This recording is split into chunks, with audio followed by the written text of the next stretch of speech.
पति हमेशा पत्नी को कहता था गवार, फिर पत्नी ने किया ऐसा कि पति माफी मांगने लगा। जाहिल औरत, ये क्या किया तूने?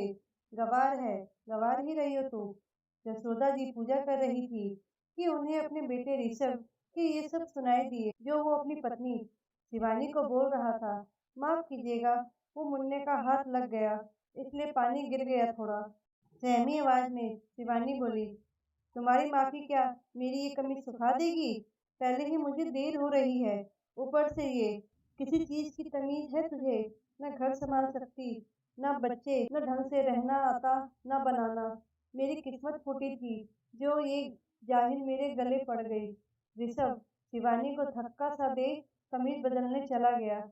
ये यशोदा जी के घर का रोज का किस्सा हो गया है। असल में ऋषभ किसी लड़की से प्यार करता था, पर उसने ऋषभ को धोखा दिया।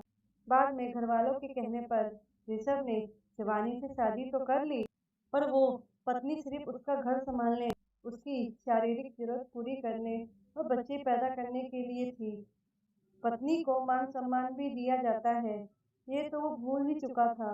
यशोदा जी ने कितनी बार प्यार से, डांट डपट से बेटे को समझाने की कोशिश की, पर दो बच्चों का पिता बनने के बाद भी ऋषभ में कोई बदलाव नहीं आया। उल्टा जब जब शारदा जी उसे समझाती, वो शिवानी से और बुरा व्यवहार करता। शिवानी में भी गजब का शब्द था, जो कभी ऋषभ को पलट कर जवाब नहीं देती थी, पर यशोदा जी को ये सब बुरा लगता। उन्होंने शिवानी से कितनी बार कहा कि अपने लिए बोलना सीखो, पर शिवानी हर बार जवाब देती, माँ जी, घर की शांति के लिए चुप रहना ही सही है। पड़ोसी तमाशा देखे, इससे अच्छा घर की बात घर में ही रहे। वक्त के साथ अपने आप सब ठीक हो जाएगा। पर यशोदा जी को शिवानी की बात पसंद न आती, क्योंकि वक्त के साथ ऋषभ का रवैया शिवानी के साथ और खराब होता जा रहा था। हे देवी माता, इस बच्ची की रक्षा करना, जाने कितना सब्र लाती कहाँ से है ये। रोज अपमानित होने के बावजूद भी सबकी सेवा में जुटी रहती है। आप मेरे नालायक बेटे को थोड़ी सद्बुद्धि दो। पूजा समाप्त करते हुए यशोदा जी बोली, माँ जी, आपका चाय नाश्ता। शिवानी अपने 6 माह के बेटे को गोद में लिए लिए भी काम निपटा रही थी। ला मुन्ने को मुझे दे, और तू भी अपना नाश्ता ले आ। बच्चे को दूध पिलाती है, भूख लगी होगी। यशोदा जी पोते को पकड़ती हुई बोली, तुम खाओ माँ, इसे तो सारा दिन ठूसने के अलावा और काम ही क्या है, खा लेगी बाद में ये। जूते के फीते बांधता ऋषभ व्यंग से बोला, शर्म कर ले शर्म, बीवी है तेरी जो तेरा सारा घर संभाले है, तेरे बच्चों को देखती है, सारा दिन तेरी माँ की सेवा करती है, तेरी हर चीज कहे से पहले हाजिर करती है, और तुझे उसकी रोटी अखरती है, नालायक कहीं का। यशोदा जी गुस्से में बोली, पर हर बार की तरह ऋषभ उठकर चलता बना। शिवानी की आंख में आंसू आ गए। माँ जी, आप खाइए, मैं बाद में खा लूंगी। मुन्ने को सास की गोद से लेते हुए शिवानी बोली, बैठ इधर और ये बता, कब तक सहती रहेगी तू ये? यशोदा जी उसका हाथ पकड़ बैठाते हुए बोली, माँ जी, मैं कर ही क्या सकती हूँ, गरीब माँ बाप की बेटी हूँ, दो दो बच्चों को लेकर कहाँ जाऊंगी? शिवानी रोते हुए बोली, माँ बाप गरीब है तो क्या गलत बात भी सहेगी? पति है वो तेरा, और तू उसकी पत्नी। उसकी हिम्मत इसलिए ही बड़ी है क्योंकि तू चुपचाप सब सहती आई है। पर तूने सोचा है इससे तेरे बच्चों पर क्या असर होगा? वो जो तेरी बेटी है, वो कल को दूसरी शिवानी बनेगी, और तेरी तरह खामोशी से पति का हर जुर्म सहेगी। और ये जो मुन्ना है ना, ये ऋषभ बनेगा और अपनी बीवी पर ऐसे ही जुर्म करेगा, क्योंकि ये यही सब देख बड़े हो रहे हैं। समझी तू? तेरी एक चुप्पी भविष्य के लिए कितनी घातक होगी, तू सोच भी नहीं सकती। यशोदा जी बोली, उसकी बात सुन। शिवानी सोच में पड़ गई, क्योंकि सास कुछ भी गलत तो नहीं कह रही थी।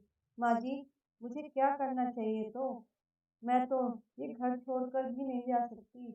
शिवानी रोते हुए बोली, तू ये घर छोड़कर जाएगी भी क्यों?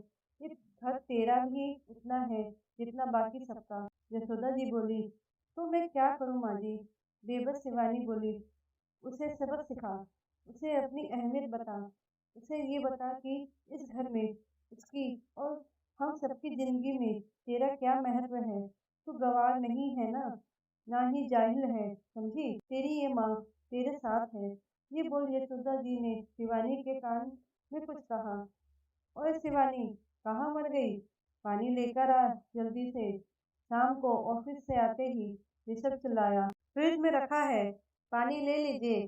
शिवानी ने अंदर से आवाज दी, ये कौन सी तमीज है? जाहिल औरत, पति घर में आया तो उससे पानी भी नहीं दिया जा रहा। वो गुस्से में चिल्लाया, तेरी ये मजाल, ये बोल।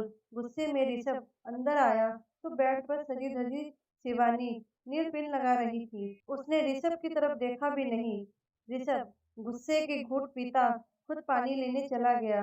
जाहिल हूँ तभी तो बोल रही हूँ, खुद ले लो, क्योंकि मुझे तो देना आता ही नहीं पानी में, मतलब सुबह की तरह आपके कपड़े खराब हो जाएंगे।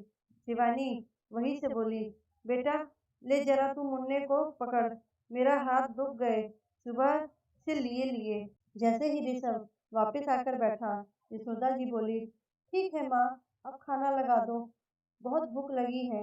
ऋषभ बच्चे को लेता हुआ बोला, बेटा खाना तो शिवानी ने बनाया नहीं, बोलती है मेरे हाथ का खाना जब पसंद नहीं आता तो क्यों मेहनत करूं।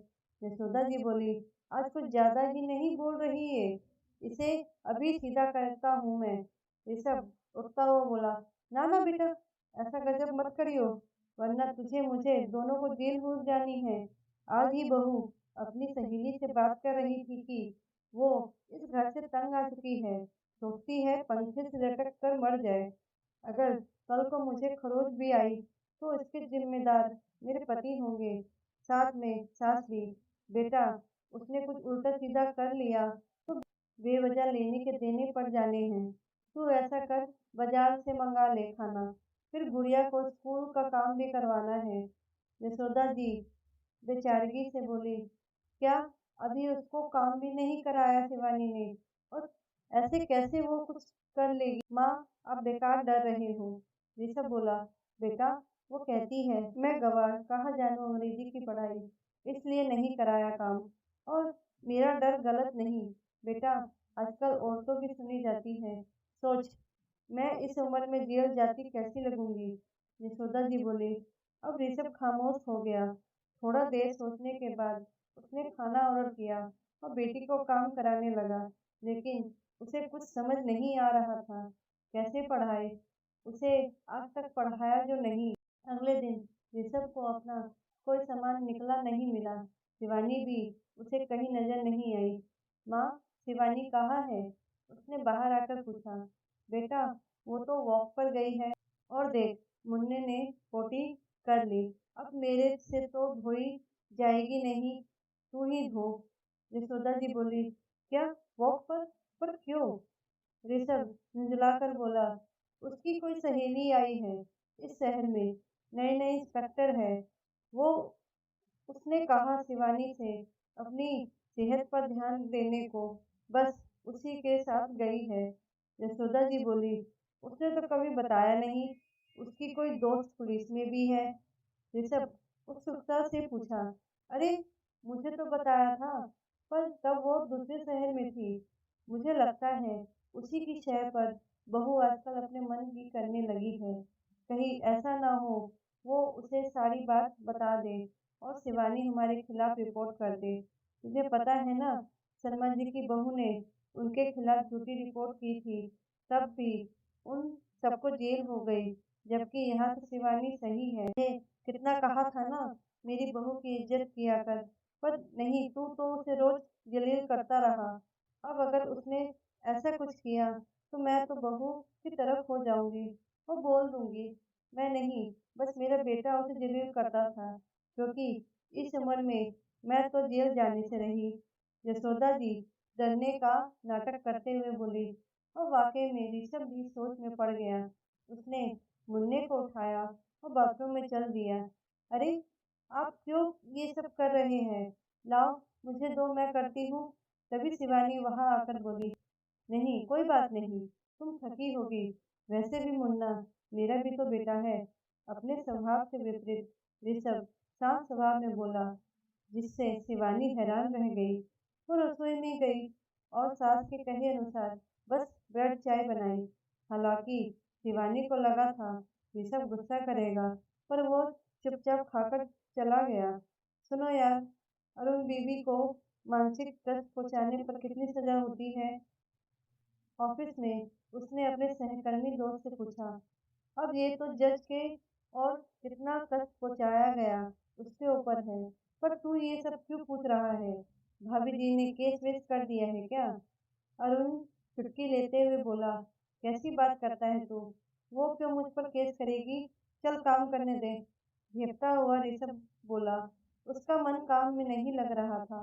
वो यही सोच रहा था, अगर शिवानी ने केस किया तो क्या इल्जाम लगा सकती है। यही सोचते सोचते वो उसके प्रति किया अपना व्यवहार याद करने लगा।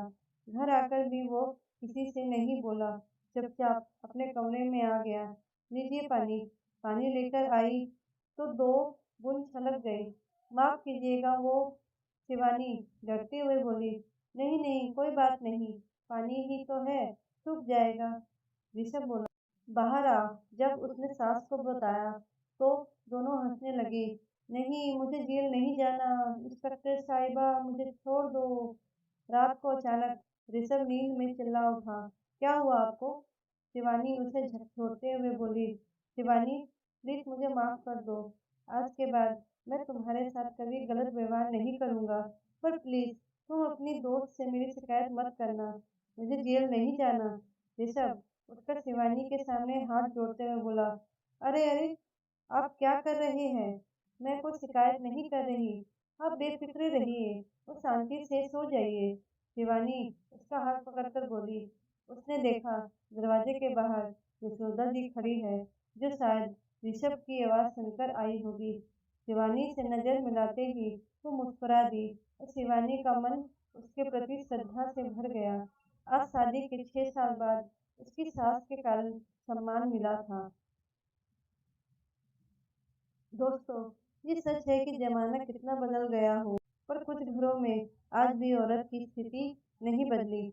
मनपसंद शादी ना होना, व्यापार में कोई नुकसान हो या कोई परेशानी, कुछ पति बहुत आराम से इसका दोषी पत्नी को मान उन्हें जलील करते हैं। यहाँ तो शिवानी की सास ने उसका साथ दिया, वरना ज्यादातर घरों में सास भी बेटों के साथ मिल जाती है। ऐसे में उस औरत को या तो खुद कदम उठाना पड़ता है या घुट घुट कर जीना पड़ता है।